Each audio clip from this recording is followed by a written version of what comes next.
सभी बच्चों को गुड मॉर्निंग। इस नए सेशन में आप सभी का स्वागत है। आज बच्चों मैं जो अपना चैप्टर चल रहा है नंबर सिस्टम को आगे बढ़ाते हुए जैसे कि हमने पिछले क्लास में क्या समझा था।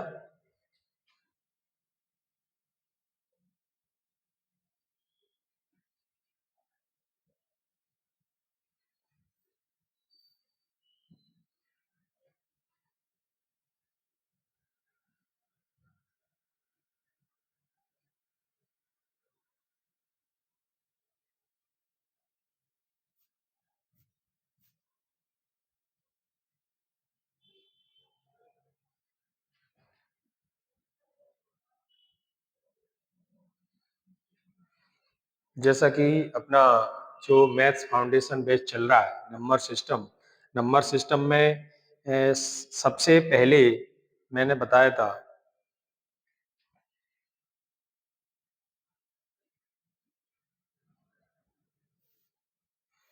सबसे पहले हिंदू अरबी संख्या पद्धति, मैं एक बार आपको ये रिवीजन करा देता हूँ। रिवीजन में सबसे पहले मैंने बताया था हिंदू अरबी संख्या पद्धति, इसे दशमलव संख्या प्रणाली भी कहते हैं। दशमलव संख्या प्रणाली के नाम से भी जाना जाता है क्योंकि यह 10 अंकों पर आधारित होती है। 10 अंक अपने जीरो से लेके कितने होते हैं? 9। जीरो से लेके 9 तक अपने टोटल 10 अंक होते हैं और यह प्रणाली भारत में विकसित हुई थी। बाद में अरब विद्वान जो थे उन्होंने दुनिया के कोने कोने में इसे फैलाया। ठीक है ना। तो इस तरह से जब अपना हिंदू अरबी संख्या पद्धति में भारतीय जो गणतज्ञ थे, भारतीय गणतज्ञ अपने भारतीय गणतज्ञ कौन थे? भारतीय गणतज्ञ एक तो अपने आर्यभट्ट थे और एक ब्रह्मगुप्त थे आदि ने अंकों और दशमलव प्रणाली पर ये महत्वपूर्ण कार्य किया। ठीक है ना। अंकों और दशमलव प्रणाली पर महत्वपूर्ण कार्य किया और 9वीं शताब्दी में अरब के जो गणतज्ञ थे, अरब के जो गणतज्ञ थे कौन? अल ख्वारिज़मी, अल ख्वारिज़मी, अल ख्वारिज़मी। और अब हिंदी के जो भारतीय अंक थे, भारतीय अंकों को अरबी भाषा में प्रस्तुत किया। ठीक है ना। भारतीय अंकों को काय में प्रस्तुत किया? अरबी भाषा में। बाद में यह प्रणाली यूरोप में पहुंची और आज के समय में इसे हिंदू अरबी संख्या पद्धति के नाम से जाना जाता है। ठीक है। और शून्य की खोज भी भारत में हुई थी और यह खोज भारत की सबसे बड़ी देन मानी जाती है। और इस तरह से इसकी जो डेफिनेशन थी, इसकी जो डेफिनेशन थी अपनी, वो थी अपनी प्राकृत संख्याएं। प्राकृत संख्याएं वस्तुओं को गिनने के लिए जिन संख्याओं का प्रयोग किया जाता है, वस्तुओं को गिनने के लिए जिन संख्याओं का प्रयोग किया जाता है उन्हें गणन संख्याएं या प्राकृत संख्याएं कहते हैं। जैसे कि 1 से लेके अनंत तक होती हैं। पूर्ण संख्याएं प्राकृत संख्याओं में शून्य को मिलाने पर जो संख्याएं प्राप्त होती हैं उन्हें हम पूर्ण संख्याएं कहते हैं। और पूर्ण संख्याओं में सबसे पहले हम इसमें जीरो को शामिल कर लेते हैं। जीरो से लेके अनंत तक ये असीमित होती हैं, इसकी कोई सीमा नहीं होती। प्राकृत संख्याएं और पूर्ण संख्याएं हमेशा कैसे होती हैं? धनात्मक, पॉजिटिव होती हैं। और इस तरह से अपना जो पूर्णांक संख्या होती है, पूर्णांक संख्याएं प्राकृत संख्याओं में शून्य और ऋणात्मक संख्याओं को यदि शामिल कर दिया जाए तो इस तरह से हमें जो संख्याएं प्राप्त होती हैं वो अपनी पूर्णांक संख्याएं कहलाती हैं। जैसे कि बीच में जीरो होता है और जीरो के आगे बढ़ेंगे तो हमेशा धनात्मक जाएंगे। धनात्मक संख्याएं 1 से लेके अनंत तक, और जीरो से वापस पीछे की ओर जाएंगी तो वो ऋणात्मक संख्या होती है। इस तरह से पूर्ण संख्याएं अपनी कितने प्रकार की होती हैं? 3 प्रकार की, ऋणात्मक, शून्य और धनात्मक। ठीक है। अब इसके आगे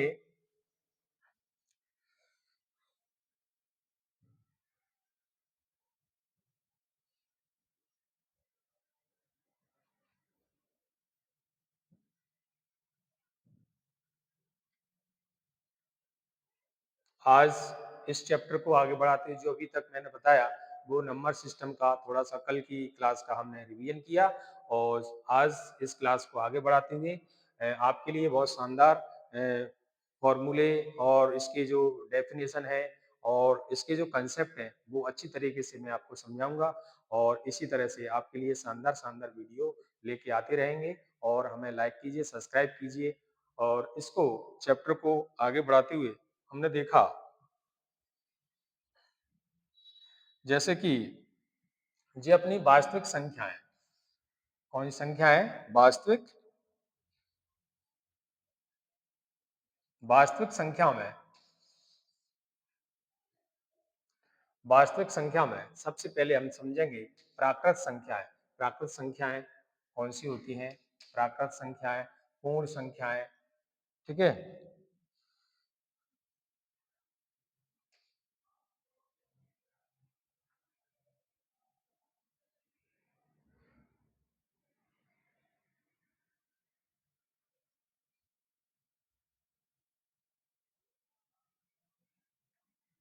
प्राकृत संख्याएं और इसके बाद पूर्ण संख्याएं, सम संख्याएं और अभाज्य संख्याएं और अपरमेय संख्याएं और शून्य। इस तरह से जो हम इन संख्याओं को एक एक करके सभी को समझेंगे। ठीक है ना?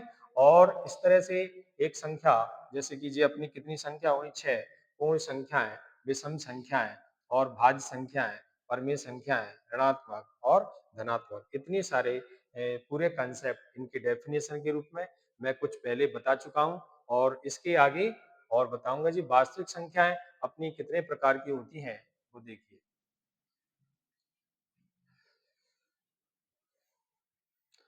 तो सबसे पहले हम देखें कि जो वास्तविक संख्या है, वास्तविक संख्या को वास्तविक संख्याएं कौन सी होती हैं, किन्हें कहते हैं हम वास्तविक संख्याएं? तो जी वास्तविक संख्याएं वास्तविक संख्याएं अपनी किसे कहते हैं? वास्तविक संख्या वे संख्या होती हैं जो गणना, मापन और बीजगणितीय गणना में प्रयुक्त की जाती हैं। वे संख्याएं वास्तविक संख्या वे संख्या होती हैं जो गणना के लिए, मापन के लिए और बीजगणितीय गणनाओं के लिए, बीजगणितीय गणनाओं में प्रयुक्त की जाती हैं या प्रयोग की जाती हैं। इन संख्याओं में सभी धनात्मक, ऋणात्मक, शून्य, पूर्णांक, भिन्न, दशमलव, अपरमेय, परमेय सभी संख्याएं शामिल होती हैं। कौन कौन सी संख्याएं? धनात्मक, ऋणात्मक, शून्य, पूर्णांक, भिन्न, दशमलव और अपरमेय और भी परमेय संख्याएं आदि शामिल होती हैं। वो संख्याएं अपनी कहलाती हैं कौन सी संख्याएं? वास्तविक संख्याएं। ठीक है। और वास्तविक संख्याओं को आगे बढ़ाएंगे तो वास्तविक संख्याओं के जो प्रकार हैं, वास्तविक संख्याओं के कौन कौन से अपने प्रकार होते हैं, जैसे कि प्राकृत संख्या जो मैं आपको डेफिनेशन इसकी बता चुका हूं। और प्राकृत संख्या हमने जैसे कि अभी बताया था कि प्राकृत संख्या वे संख्या होती है, प्राकृत संख्याएं प्राकृतिक संख्या है वो संख्या होती है जो वस्तुओं को गिनने के लिए प्रयोग की जाती हैं, वो वास्तविक प्राकृतिक संख्याएं कहलाती हैं, नेचुरल नंबर। ठीक है ना? जिसके नंबर दिए हैं 1 से लेकर अनंत तक। और इस तरह से अपने जो पूर्णांक संख्या है,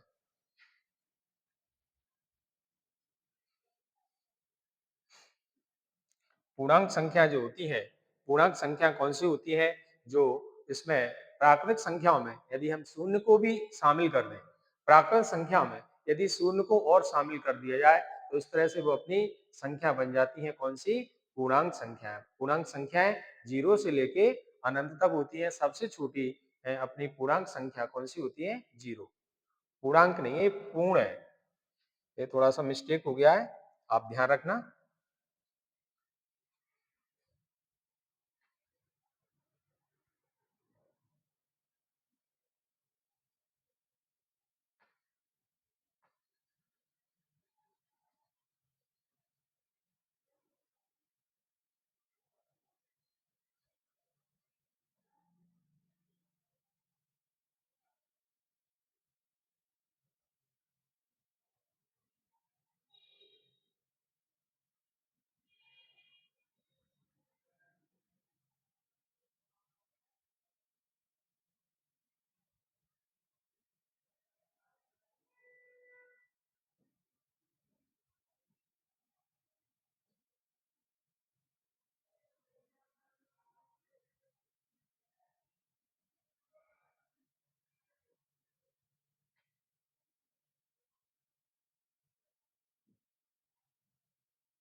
जी अपनी कौन सी संख्या है? पूर्ण संख्या। पूर्ण संख्याएं 0 से लेके अनंत तक होती हैं और ये है पूर्णांक संख्या। पूर्णांक संख्या जैसे कि अभी मैंने उसकी डेफिनेशन बताई थी कि उसमें यदि हम शून्य और धनात्मक संख्या, ऋणात्मक संख्याओं को शामिल कर दिया जाए तो वे सभी संख्याएं पूर्णांक संख्याएं बन जाती हैं, ठीक है ना। और परमीय संख्या कौन सी होती है, जैसे कि अपनी 12, 19, 34, -5 वह संख्याएं जिन्हें जिन्हें जिन्हें संख्याएं रूप में लिखा जा सकता है। मतलब इन संख्याओं को परमीय संख्या के रूप, परमीय संख्या किन्हें कहती है, जिसे p बटे q के रूप में लिखा जा सकता है या व्यक्त किया जा सकता है, उसे हम परमीय संख्या कहते हैं। जैसे कि अपने 12 है, 9 है और इसके बाद 34 है, -5 है और भी संख्या है, वो सभी अपने p बटे q के रूप में व्यक्त करते हैं और जिसका q का मान कभी 0 नहीं हो सकता है, ठीक है। इस तरह से इसको आगे बढ़ाते हुए जैसे कि आज हम समझेंगे सम संख्याएं कौन सी होती हैं। सम संख्याएं इवन नंबर्स वे संख्याएं जो 2 से विभाजित हो जाती हैं। सम संख्याएं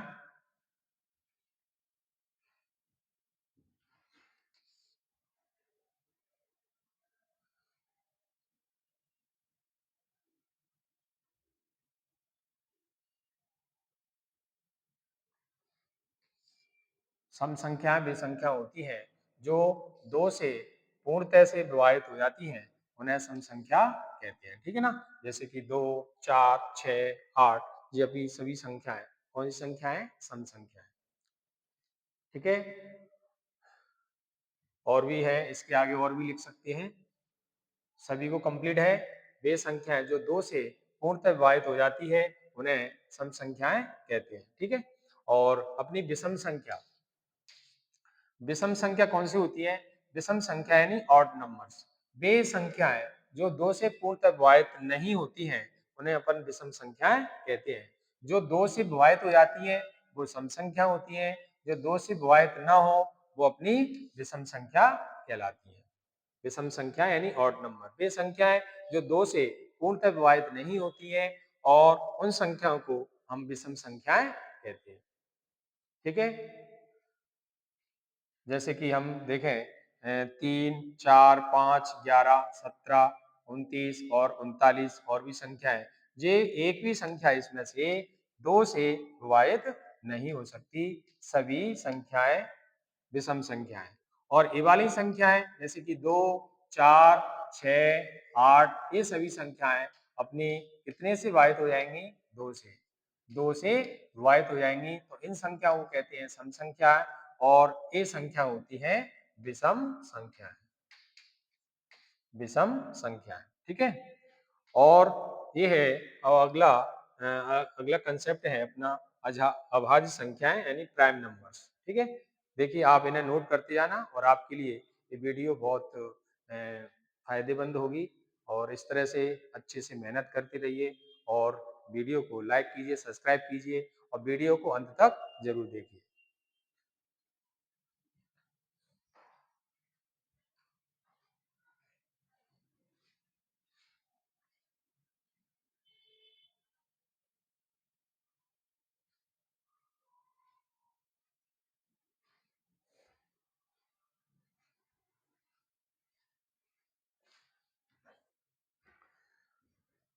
तो ये थी अपनी विषम संख्या। अभाज्य संख्या यानी प्राइम नंबर वे संख्याएं जो स्वयं और एक के अलावा अन्य किसी से विभाजित नहीं होती है। अभाज्य संख्या वो होती है जो स्वयं से विभाजित होती है और एक से विभाजित होती है, या ये कह सकते हैं अभाज्य संख्या वो होती है जिसके केवल 2 गुणनखंड होते हैं।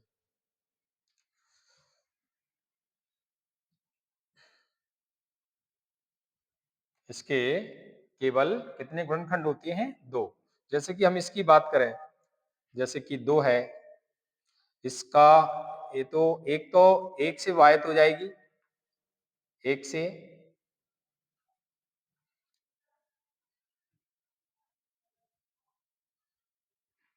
एक तो अपनी ये संख्या एक से विभाजित हो जाएगी और दूसरी 2 से विभाजित हो जाएगी। इस तरह से इसके केवल कितने गुणनखंड हैं, 2। इसी तरह से 3 इसका एक से भी विभाजित है और 3 से भी विभाजित है, जैसे कि 7 है, जो 1 से भी विभाजित है और 7 से भी विभाजित है, और 11 है 1 से भी विभाजित हो जाएगी और अपनी 11 से विभाजित है। इसी तरह से अपनी 13 है 1 से विभाजित है और 13 से भी है। 17 1 से भी विभाजित है और 17 से भी विभाजित है। इस तरह से हम इसकी बहुत सी संख्याएं लिख सकते हैं। तो ये संख्या कौन सी संख्या कहलाती है? अभाज्य संख्या यानी प्राइम नंबर। वे संख्याएं जो स्वयं से कटती हो और 1 से विभाजित कट जाते हैं, 1 से विभाजित हो जाती है, वो अभाज्य संख्याएं कहलाती है। ठीक है ना? और इसमें आप इस चीज को और ध्यान रखना नोट, जैसे कि 1 ना तो अभाज्य संख्या है और ना भाज्य संख्या है। ठीक है ना? एक संख्या, एक अंक ना तो अभाज्य है और ना भाज्य है। ये इसकी श्रेणी में आता है। अलग से इसे विभाजित किया गया है, अलग से रखा गया है, ना भाज्य है और ना अभाज्य। ठीक है? सभी का कंप्लीट है। नोट बनाते चलना, नोट्स बनाना जरूरी है, क्योंकि आप नोट्स बनाओगे तो आप अच्छी तरह से इनका रिवाइज कर सकते हो।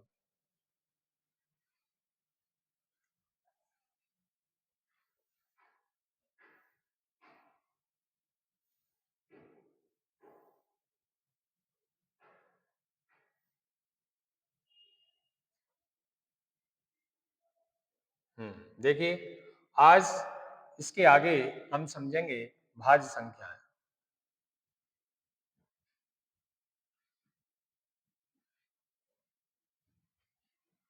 ये अपनी है भाज्य संख्या।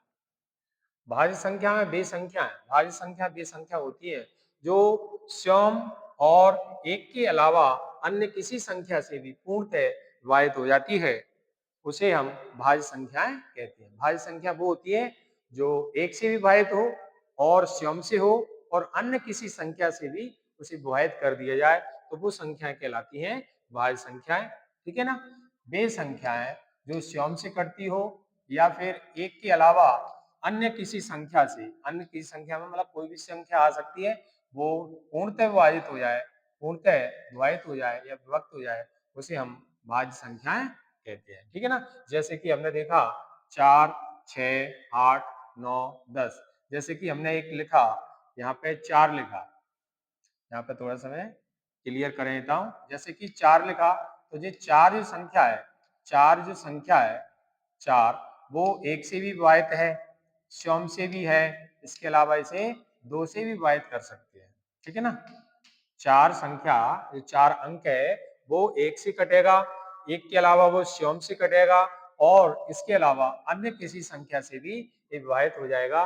कुल मिला के इसके कितने गुणनखंड होते हैं? 3।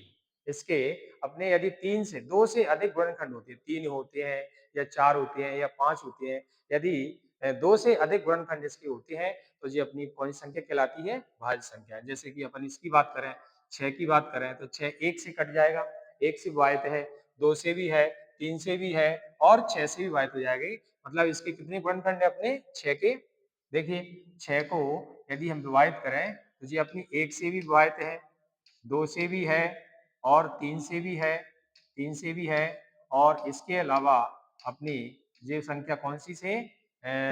6 से भी विभाजित है। 1, 2, 3, 6 इस तरह से इसके कितने गुणनखंड है? 4।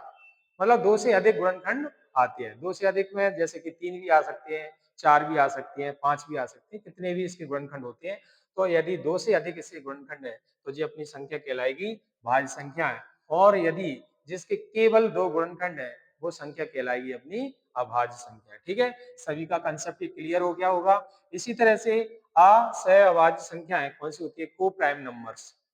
जब 2 या 2 से अधिक, 2 या 2 से अधिक संख्याओं में कोई भी उभयनिष्ठ गुणनखंड न हो, 2 या 2 से अधिक संख्या में कोई भी उभयनिष्ठ गुणनखंड ना हो, उभयनिष्ठ गुणनखंड ना हो अथवा जिसका महत्तम समवर्तक 1 हो, वे एक साथ सहअभाज्य संख्याएं कहलाती हैं। ठीक है ना? सभी का क्लियर है? असहभाज्य संख्या कौन सी होती है? को प्राइम नंबर्स। जब 2 या 2 से अधिक, 2 या 2 से अधिक संख्या में कोई भी उभयनिष्ठ गुणनखंड न हो अथवा जिसका महत्तम समवर्तक 1 हो, वे एक साथ सहअभाज्य संख्याएं कहलाती हैं। ठीक है ना? 4, 9 जैसे कि इसमें देखा जाए, 4 और 9 में कोई उभयनिष्ठ गुणनखंड नहीं है। ठीक है ना? 4 के जैसे गुणनखंड अपने 1, 2, 4, 1, 2, 4 और 3 के गुणनखंड 3 और 9। तो आपस में देखा जाए तो 4 और 9 में कोई भी उभयनिष्ठ गुणनखंड नहीं है। उभयनिष्ठ का मतलब होता है जो दोनों में समान हो। जैसे कि 12 और 25, 12 के गुणनखंड 1 भी है, 1 है, 2 है, 3 है, 4 भी है, 6 भी है, 12 भी, इतने सारे गुणनखंड है 12 के। और 25 के केवल 5 गुणा 5, ठीक है ना। तो ये इसके, और 25 भी है, 25 भी है और 5 भी है, तो कुल मिला के इन दोनों में 12 में 25 में कोई भी उभयनिष्ठ गुणनखंड नहीं है। जैसे की तरह से एक समूह लिखा है 8 9 12, तो 8 9 12 का भी कोई उभयनिष्ठ गुणनखंड नहीं है, ठीक है ना। तो संख्या में कोई भी उभयनिष्ठ गुणनखंड ना हो, अथवा जिसका एक महत्तम समवर्तक हो, एक कितना हो, महत्तम समवर्तक भी एक साथ सहअभाज्य संख्याएं कहलाती हैं। सहअभाज्य संख्याएं कहलाती हैं। युग्म अभाज्य संख्याएं ऐसी अभाज्य संख्याएं जिनके बीच का अंतर कितना हो, 2, युग्म अभाज्य संख्याएं कहलाती हैं। जैसे कि 11 13 है, 11 13 में इसके बीच का डिफरेंस कितना है, 2 है। इसी तरह से अपनी और भी संख्याएं, तो और भी संख्या अपन बहुत सारी लिख सकते हैं, वो होती हैं युग्म। युग्म यानी जोड़े के रूप में, जोड़े के रूप में होती हैं, लेकिन उनमें डिफरेंस होना चाहिए 2 अंक का, 2 अंक का डिफरेंस होगा तो वो कहलाएंगी अपनी युग्म अभाज्य संख्याएं, ठीक है।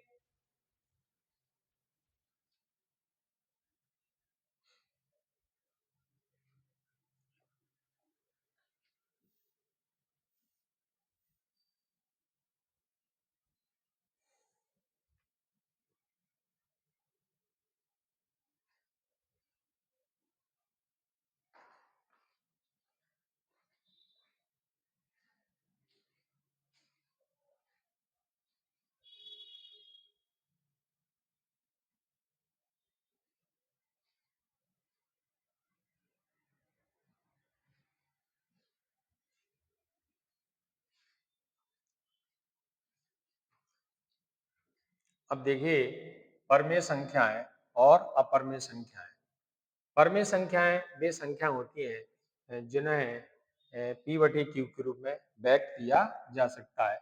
परमेय संख्याएं वे संख्या होती हैं जिनको p बटे q के रूप में व्यक्त किया जा सकता है, और जो इसका हर होता है वो कभी शून्य के बराबर नहीं होता, उसे हम कहते हैं परमेय संख्याएं, ठीक है।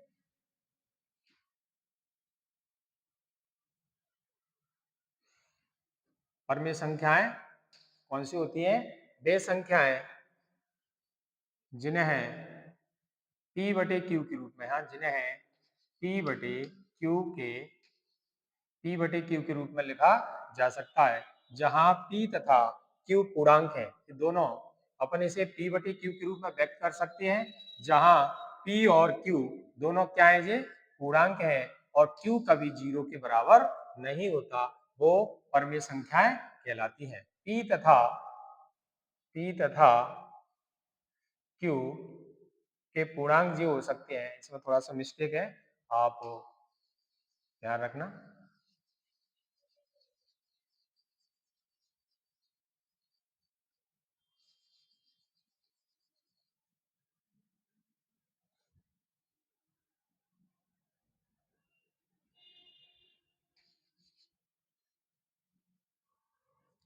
p तथा q ये संख्याएं अपनी हो सकती हैं, ठीक है ना। अपरमेय संख्या कौन सी होती है, अपरमेय संख्याएं वो संख्या कहलाती हैं, अपरमेय संख्याएं वो संख्या कहलाती हैं जिन्हें p बटे q के रूप में, जिन्हें p बटे q के रूप में व्यक्त व्यक्त नहीं किया जा सकता, p बटे q के रूप में व्यक्त नहीं किया जा सकता, एवं q 0 के बराबर नहीं होता, अपरमेय संख्या कहलाती है। इसे या तो कह सकते हैं हम p के रूप में नहीं लिखा जा सकता, तथा q व थोड़ा सा ये मिस्टेक है, यहाँ से इतना हिस्सा हटा देना। अपरमेय संख्या वे संख्या होती है जिन्हें p बटे q के रूप में नहीं लिख सकते, वो अपरमेय संख्याएं कहलाती हैं, ठीक है ना। थोड़ा सा नेट सही कर लेना, और मतलब टाइप करने में थोड़ी सी मिस्टेक हो जाती है। और अपरिमेय संख्याएँ वो होती हैं जो कभी रूट के अंदर से बाहर नहीं निकल सकती, जैसे कि रूट 2 है, अपना रूट 15 है, रूट 2.5 है, रूट 2.5 रूट 2.5 अपॉन 3 आदि। मतलब कभी रूट के अंदर से बाहर नहीं निकलती, जैसे रूट 2 है, रूट 3 है और रूट 5 है। इस तरह से ये अपनी अपरिमेय संख्याएं कहलाती हैं। वास्तविक संख्याएं रियल नंबर सभी परमेय और अपरिमेय संख्याएं कौन सी संख्या होती हैं? वास्तविक संख्या होती है, जैसे कि 4, 6, 2, रूट 7, +4, -2 आदि सभी अपनी कौन सी संख्या होती हैं? वास्तविक संख्या होती है। काल्पनिक संख्या वो होती है, काल्पनिक संख्याएं ऋणात्मक संख्याओं का वर्गमूल लेने पर जो संख्या प्राप्त होती है, जो संख्या बनती है, उन्हें काल्पनिक संख्या कहते हैं। जैसे कि यहाँ पे इसकी बात करें, जैसे कि माइनस के 5 हैं या माइनस के 25 हैं, कोई सी भी संख्या ले लें तो ये कौन सी संख्या होगी? अपनी काल्पनिक। तो इस तरह से ये आज का जो सेशन था, आज का सेशन यहीं समाप्त करते हैं और इसी तरह से आप मेहनत करते रहिए और आपके लिए हम शानदार-शानदार जो वीडियो है, आपके लिए जो सवाल हैं, कांसेप्ट है अच्छे-अच्छे जो आपके एग्ज़ाम में पूछ चुके हैं और आते ही हैं, वो आपके लिए सवाल लेके आते रहेंगे और इसी तरह से मेहनत करिए और हमें लाइक कीजिए, सब्सक्राइब कीजिए, जिससे हम भी आपके लिए बहुत अच्छे-अच्छे सवाल, बहुत अच्छे कांसेप्ट लेके आते रहेंगे और जी यूट्यूब पर अपनी जो क्लास चल रही है, अनिल कोचिंग नरवर के नाम से, वो यूट्यूब पर फ्री चल रही है। तो वीडियो को अंत तक देखिए और सभी साथियों को अधिक से अधिक जोड़िए। जय हिंद।